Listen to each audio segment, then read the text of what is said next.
फूलवा चुए मोर आंगनवा के बटोरी ना नदी। फूलवा चुए मोर आंगनवा के बटोरी ना नदी।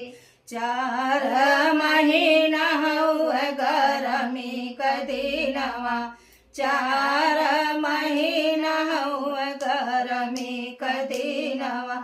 सैया बिना बेनिया के डोलाई ना नदी। टप टप चुअला पसीनवा के बटोरी ना नदी। टप टप चुअला पसीनवा के बटोरी ना नदी।